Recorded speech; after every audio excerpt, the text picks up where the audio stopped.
Is this your daughter? Huh? Is this your daughter? My daughter, yeah. Just wait right there. Yeah, sure, come here. Yeah, yeah, There, see, look. See? There, we'll put you on. Ready? There you are. See that? Stand right there.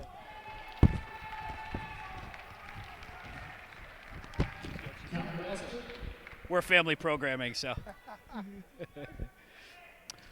Gordon Mann here at the D3 Hoops Classic, joined by head coach of the Baruch Bearcats, Machli Joseph. Coach, first off, I know we talked to you after the win over Southwestern. Congratulations. They came back and made it close, and then you guys pulled away again. Yeah, I mean, it was I think Southwestern's a very good team. I've always told my players not to look at their record. They play in a tough conference. They were 2-6, and I know they play some tough teams, and so it was a great atmosphere to play them in a neutral site.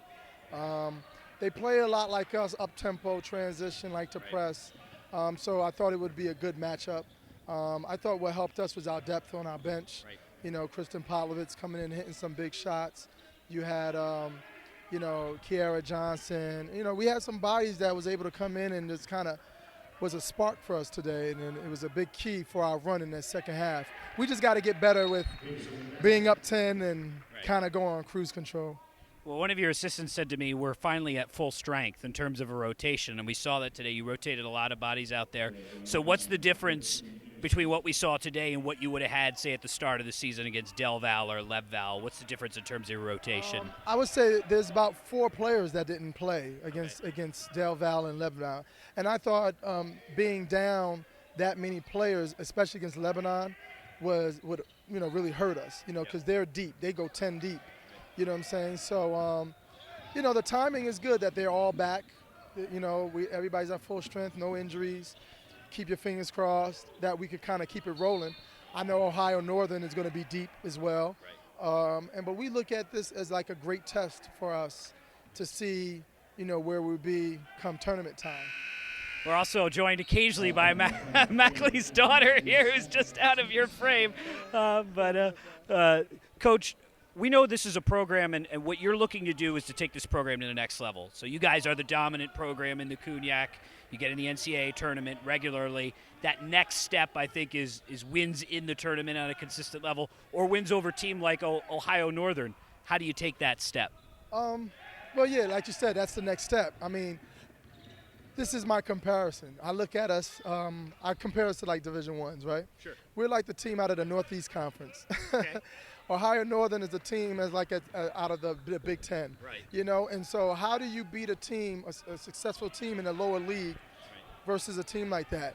And you got to work on the timing, the perfection. Everything got to work out great for you that day, execution-wise, defensively, a little luck.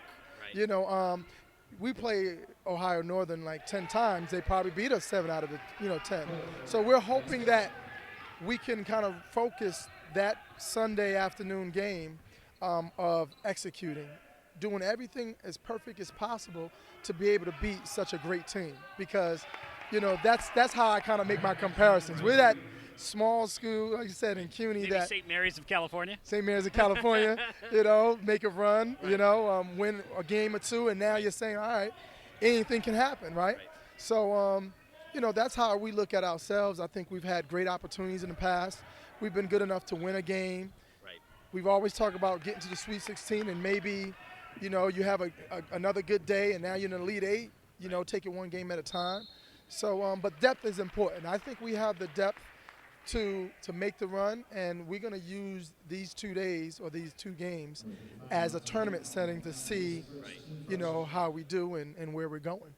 Well, you've been to Vegas before at other tournaments, and so talk to me about your scheduling philosophy, because I think if we're honest, you're going to win most of your games in the Cognac, and there's a chance you're going to win all your games in the Cognac or come pretty close. So how do you build your non-conference schedule, knowing that you've got all those conference games and you've got a lot of teams around you in the Atlantic region, which sort of their profile sort of looks like the Cognac schools? Yeah, I mean, our goal every year is to schedule as hard as possible. That's the only way we're going to get better.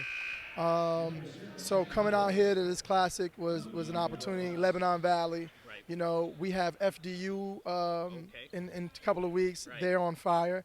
Yeah. We got DeSales coming to us on Sunday when we get back, and so that's the only way we're going to get better and test ourselves. So if we schedule any easy games or cupcake games, it just won't prepare you for tournament play, and so that's always been our goal ever since I started coaching back in 2004. Well, let's talk about some of your players. Talk to me first about Sheridan, who played very well in the first game against Southwestern. She rebounds well. She also defended very well off the ball against Chelsea Leader, who's preseason All-American and is technically a forward but played guard tonight, and you were able to match her. Well, I didn't even know that. Sheridan is one of those forwards that can play 4 positions. Okay. 3 or 4, defending 4 positions, not offensively, right. But defensively, she can play the 1 through the 5. I mean, she can defend every position. Right. Long, lanky, 5'10", athletic. And our goal is to get her mad every game. When she plays mad, she have games like 16 and 20. Is it hard to get her mad? It's not hard because she misses layups. Okay.